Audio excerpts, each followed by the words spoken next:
Hello, this is Mike Swanson of the Past America Century. Got a very special guest with me today. I'm speaking with Carmine Savastano, who runs the website Two Princes and a King, and actually has written a book of that title about the Kennedy and Robert Kennedy and Martin Luther King assassinations in 1960, and he's an expert in researching topics like this. How you doing today, Carmine? I'm good, Mike. Good to be back. Well, it's kind of funny, you're really an expert on assassinations, and here we are just recently where this uh, Saudi Arabian journalist that came to the United States, worked for the Washington Post or was writing for them, then went to Turkey, got into their consulate and gotten assassinated apparently.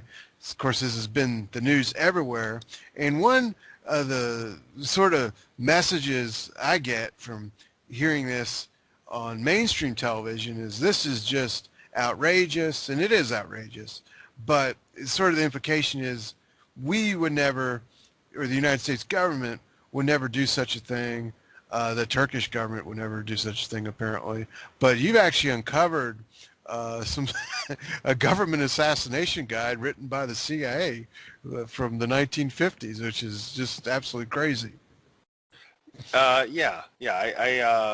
From what I know about it, about its origins, the first group that I know that publicly came across it was the George Washington University National Security Archive, and chances are the originals that the CIA had of this document were destroyed by the CIA. But people don't realize that the NSA and other groups also keep copies of things. So while the CIA had destroyed their version, the NSA had not. So it got filed away into the archives, and when George Washington University found it, they put it all up for people, for researchers to look at. And to my surprise, when I, came into the JFK case and some of the other international assassinations I've studied, no one had found it yet. As far as the people that were involved in those, or no one that I had seen had talked about it publicly. So I started to look at it, and it turned out to be an actual guide how to kill people, and not just how to kill them, but who to use to kill them for an assassin, the weapons to use, the preferable environment you want to have, failed plots in historical past that people should refer to so that they don't make the same mistakes. It's pretty thorough. It's a pretty, it's only I think 20 some pages, but it's fairly extensive and specific. And I got a couple of pieces from it I thought we could discuss or quote from. And with Khashoggi in the media, as you said, yeah, assassination is I think a lot more relevant and modern than people would have said maybe a year ago. Well, it's certainly a wild, almost entertaining Well, it's document murder to look mystery, at yeah. too. Yeah. Oh, well, You know, this, yeah, definitely document. your document. I don't really think the Khashoggi's entertaining, but this document, I mean, it's sort of humorous. I mean, in a sick sort of way, I guess, but Yeah, or ironic. I don't know. I can't help. gallows humor. Gallows Yeah, humor. I can't help it, and so I just kind of looking forward to sharing this with people. Okay, good. Yeah, well, and I mean, and we've got like you said earlier, some people think that it's outrageous that the American government would engage in this. Well, let me put that to rest real quick. It's not outrageous. In fact, not only is it not outrageous, but it has occurred, and it was in the works for various enemy leaders at various times, like Fidel Castro.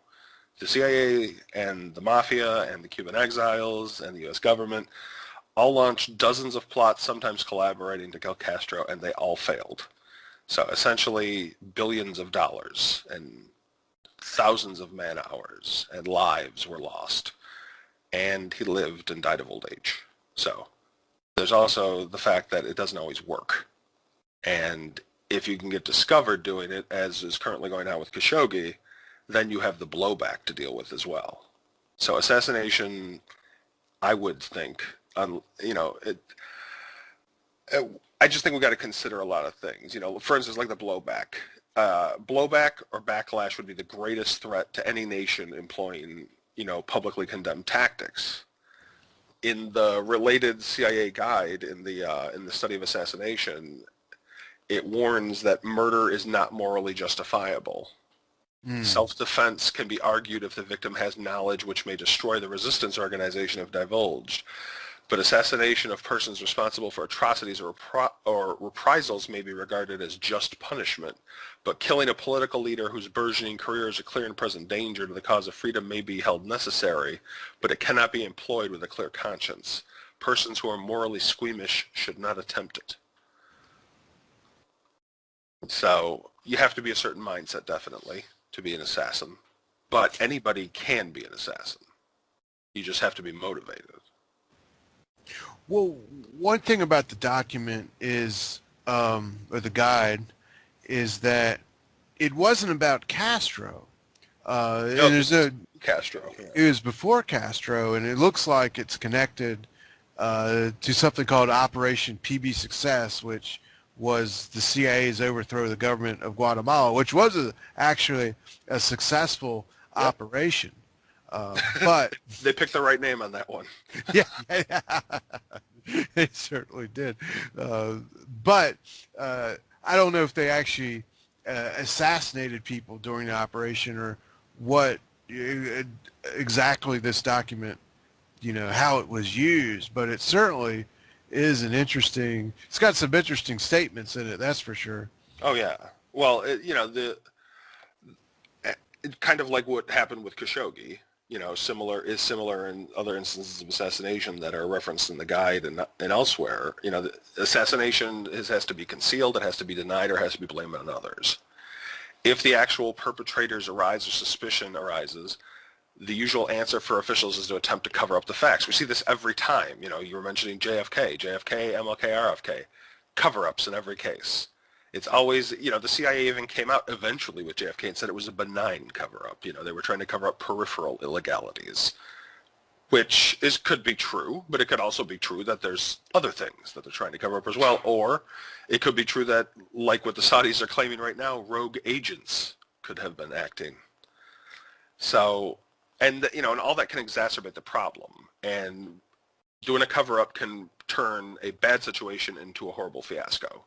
So not only does the failure endanger national policy and the reputation of those discovered, like it is with the Saudis right now, but it displays incompetence on the world stage, and it alerts your enemies and makes them engage in the same sort of thing. That's the whole reason America eventually got into the assassination game in the 50s, and the study of assassination was created, was it was a response to the Soviets being so successful using sniper assassins at the end of World War II to take out Germans. Well, it's funny. It talks about. I'm just going to read something, and I have a link to the article you wrote about this, and to the actual document, and then a 2-hour show you did about it. But I can't help myself. I'm just going to read. Go ahead. This there's is some from great lines in this. Yeah. Well, this is from your website, which is quoting from the document. But one way to do assassinations, it says, is a contrived accident. It's when such as elevator shafts, stairwells, unscreened windows, and bridges will serve. If the assassin immediately sets up an outcry, playing the horrified witness, no alibi or surreptitious withdrawal is necessary. So it's like create an accident for people and then make it look like you're just an innocent bystander. It talks about using rifles to do it. It talks about the need for cover stories. It's just it's quite remarkable. So just those elements in their own show that there's obviously an attempt to try to make it so you do an assassination, but it's not known who did it. You have a good cover story, which in the current news has been blown, obviously, but which is which is the I'd say what would they call it in the intelligence profession? It is the mark of a professional is that you don't leave any traces behind you. That's the acme of what everybody is shooting for, because if you can make it look like an accident, or if you can make it look like a heart attack, like in 75, when the church committee got a bunch of press for the heart attack gun that they found that could fire the pellet with what was it? I think shellfish toxin, and it would generate a heart attack, and then it would go into the bloodstream and it'd be lost, and usually wouldn't be found, and you just died of a heart attack instead of you were actually assassinated. So that is what they're shooting for. They don't want people to know, and that's what I assume the Saudis were shooting for with Khashoggi. So, as we said earlier, the study was created in 1954 by unnamed officers. You'll notice there are no names in this document except for a reference to Alan Dulles, which is funny. That's the only name. They refer to Dulles once, but he didn't write it. Somebody else wrote it. So it was used in PB Success, like you said, to try to unseat the Arbenz government in Guatemala, and officials did go so far as to create potential targets and a list of people to assassinate if there was a communist coup. But according to files, they were overthrown without having to utilize assassination. So whether or not we believe that, there's reasonable doubts there, but I think they would have noted that they would have been that they noted all their other success. I think they would have at least noted somewhere that they did assassinate a couple of people if they did. Not to say that they didn't in the future. There's other matters where they did, or mass amounts of people were killed. But while this would verify the CIA had a hand in this, while this does not verify that the CIA had a hand in later assassinations, it does establish the methods and planning. And all this occurred long before the death of President Kennedy, Dr. King, or RFK. So, or it isn't insane to think that someone from the PB Success group, who were some of the same people like David Atlee Phillips and Good Pasture, who were training Cuban exiles in these methods, could have either, if not been involved, been adjacent to those who could have been involved. And they gave it to mafia people too. So the suspect list just explodes when you see all the people the CIA were handing out the methods of this guide to. Yeah, that's a lot to think about. Goodness.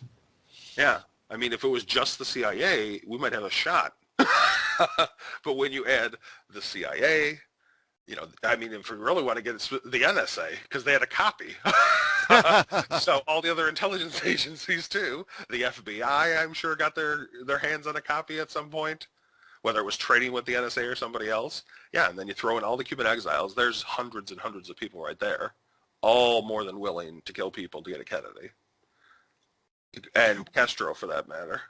Well, one thing about this document is, I know you look at lots of the declassified Kennedy assassination documents, and a lot of them really, unless you're steeped in this, it's very difficult to understand even what you're looking at, unless you've got some base knowledge. But this document here, this guide, I gotta say, it's almost like a piece of literature. Anyone can read this, and I think, get the gist. Get the gist of it, and maybe even be entertained by it. So yeah, it's pretty straightforward. Yeah, they don't mince words. Yeah. So I would say it is what it is, but it's worth. I think anyone listening to this video should read your article about it and then read the document itself. If you want, I got a couple more quotes you might like. Yeah, sure. So the study instructs us, assassination is an extreme measure not normally used in clandestine operations. It should be assumed that it would never be ordered or authorized by any U.S. headquarters, though the latter may in rare instances agree to the execution of an assassination by members of an associated foreign service. So that is us basically saying, we might not do it ourselves, but we might hire it out to somebody else. This reticence is partly due to the necessity for committing communications to paper. No assassination instructions should ever be written and recorded. Let me repeat that. No assassination instructions should ever be written or recorded. So that might be one of the problems. Well, one of the funny things about that is there were meetings with William Harvey. Yep. In which at the highest levels of government with Robert McNamara in them. Yeah. Yeah, and high government officials, and McNamara or somebody who was it? Was it I think it was No, Ed Lansdale. Oh, okay. Yeah, I think it was Lansdale. So anyway, there's one of these meetings, and someone at the meeting, I think it was Lansdale, but regardless, started to talk about assassinations, and Harvey got very angry about, you can't be writing this down, don't even talk about it, in the meeting like this, and McNamara has basically said the same thing. It was like almost at the level of a National Security Council meeting, a step below it. But yeah, I believe I remember reading the response that Harvey sent, because I remember Harvey saying it was the dumbest thing he'd ever heard someone say out loud. yeah, I'm almost certain now it was Ed Lansdale that brought it up. Yeah, that wouldn't surprise me. And plus, then you've got that other assistant to Harvey, and who was it? Harvey McCone, and who talked about how much they all hated Lansdale because he would just say stupid things in meetings. Okay, yeah, so they say don't write anything down, and of course, then we have this guide. No report may be made, but usually will be acted properly, covered by normal news services whose output is available to all concerned. Ironically, the entire study's existence constitutes a violation of this basic instruction.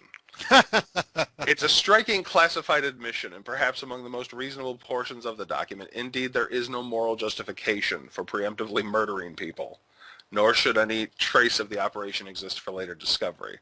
The study offers classifications of targets and assassins. For instance, it states the techniques employed will vary according to whether the subject is aware of his danger, aware but unguarded, or guarded. They will also be affected by whether or not the assassin is to be killed with the subject hereafter, which strikes those who follow the JFK case familiar. Assassinations in which the subject is unaware but will be termed simple, and those where the subject is aware but unguarded will be termed chase, and where the victim is unguarded will be termed guarded. So basically what they're doing is they set up a system of how to determine basically the best environment and circumstances for committing the assassination, and whether or not your assassin is meant to live. So, like you said earlier, it's all fairly straightforward, and there's familiar traits that you can see if you look at different assassinations, whether they're in America or internationally, that seem to match up not only with this guide, but just with each other. The guide was basically the earliest attempt. I'm sure there's another version of this. We're just probably never going to see it. But an updated version, let's say. But in, what they're trying to basically confer to everyone that they want to see this is how to do this the best way, how to do this and not get caught. That is basically what we're seeing, what happens with Khashoggi, what happens when you get caught. The Saudis, I'm going to go into this later this week on Chuck's show for anyone that's interested and wants to check it out. It'll be on Thursday at 8 p.m. But the Saudis were too eager. And I think, I've discussed this with Mike and a lot of people often on the air, that it has to be a very small conspiracy. What Khashoggi teaches us is it's too big at 15 people. So there's no way the CIA or the FBI or any big group did the assassination of President Kennedy or anyone else. It's too many people. It's got to be small. To get away with something, you can't have a bunch of extraneous members that are unnecessary. You just need the basic group cut off from everybody else, and then they vanish afterwards. That's what you need to be successful. Well, for anyone listening, I recommend, I got the links below this video and check them out. And also, I would recommend that they go to Amazon, order your book, Two Princes and a King, and really get some deep information about these topics too. But thanks for taking the time to talk with me, and hopefully we'll do another video soon. Yeah, I appreciate it, Mike. I hope everybody enjoyed it, and check out the article, and thanks a lot for listening.